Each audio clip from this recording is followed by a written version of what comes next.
welcome back to my channel.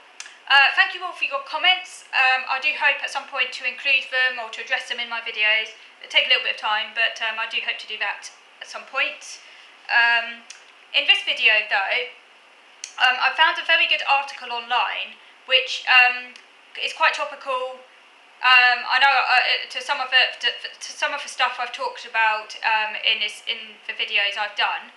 I would like to go back to the empathy topic at some point. I guess still some more stuff I want to talk about on that topic, but I'm just kind of going off on a bit of a diversion, because I'd like to just talk to you about this article I've come across, which really raises some very interesting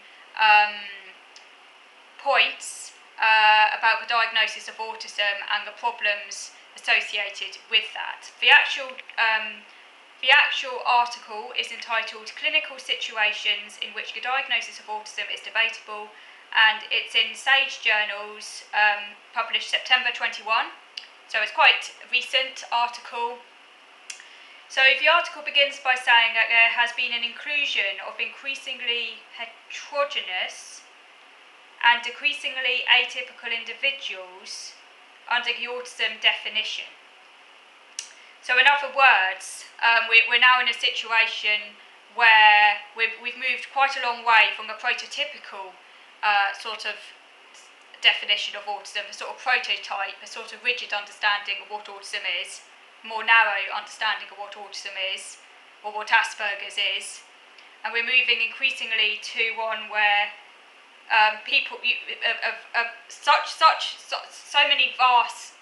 we're moving increasingly to a situation where there are so many different presentations under the umbrella of autism that it's very hard now to kind of identify any kind of similarities between these people, between this group of people, because when you've got like a more narrowly defined condition, you can see at a glance that the group of people who are labelled with said condition are very similar to one another. Obviously not exactly the same, no one's a clone, everyone's, different, and obviously there's always going to be some diversity, obviously, but you're going to notice enough similarity for it to be very, very apparent that these people share the same condition. Now that is not the case with autism anymore, because the variety is so huge that it's becoming increasingly difficult to identify any kind of sort of prototype. Obviously, there are prototypical individuals within what used to be the sort of categories of autism and Asperger's, but increasingly there are so many diverse presentations that this is becoming that these individuals, in a sense, are now becoming a minority, and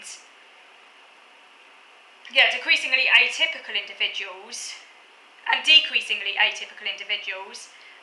So in other words, you're getting increasingly normal people included under the autism spectrum banner, who are basically pretty much indistinguishable from people in the general public nowadays.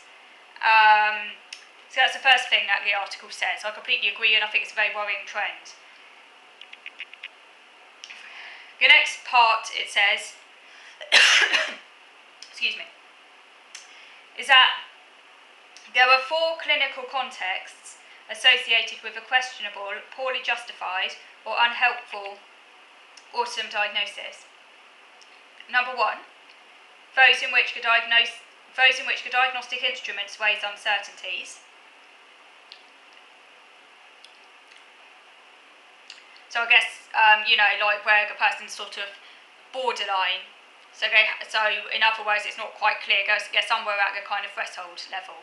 That's where you can get great uncertainty. Obviously, when someone is very clearly autistic and they're well within the range, then you won't have uncertainty. It's very clear that the person's autistic. But where you have people on the borders, where it's not quite so clear, that's where clinical judgment is often used, and that's where you'll find the most degree of uncertainty and also mismatch between different clinicians. You'll find clinician inter-rater reliability is is highest where the person is obviously falls under the banner of autism, but there are cases that are more on the borderline or the threshold where you'll find a greater degree of variability among different clinicians. Some were saying, yes, this person is autistic, others saying, no, this person isn't, because it's harder then to know whether or not the person is just representing natural variation or whether the person actually has a disorder. Number 2 is the subclinical presentation. So again, like what I just said. 3 is when early autistic signs fade away during development. Now that's an interesting observation, because it is true that some people will have many autistic signs early in childhood. So there are cases where toddlers and young children will display very obvious autistic signs and might get a diagnosis of autism. But as they grow up, those signs become less and less apparent. They literally move out or grow out of their autism diagnosis. Then the question is, were they autistic to begin with? Because technically speaking, if you are autistic, you can't grow out of a diagnosis.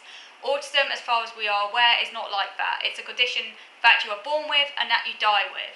So this suggests that some people are getting diagnosed as autistic who aren't really autistic, who, in other words, might possibly share genes with those diagnosed with those with clinical autism, and in early development their pathway might intersect with those with clinical autism, but because they're not actually autistic, they move out of that because they're not actually autistic, even though they might look autistic at that young age. And this can be really, really difficult for clinicians, and early diagnosis in particular can be very, very, very hard.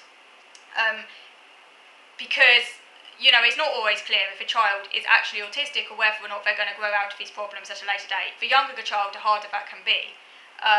So now, in actual fact, diagnosis in very early childhood should always be treated with some caution, and should always, in a sense, be seen as provisional. And the person should, although they're very rarely done, but they should actually be reassessed later on, just to see if they are actually autistic, or whether or not this is a case of someone who basically diverges onto the typical pathway, as it were. So that can happen. So an early autism diagnosis isn't necessarily proof that the person actually really does have autism. People often think early diagnosis is more reliable than later diagnosis, but that's actually not always the case, actually. So the other one, 4, comorbidities are prominent. So this would be a complex case where the person might have, say, multiple comorbidities. So they might have, depression, they might have,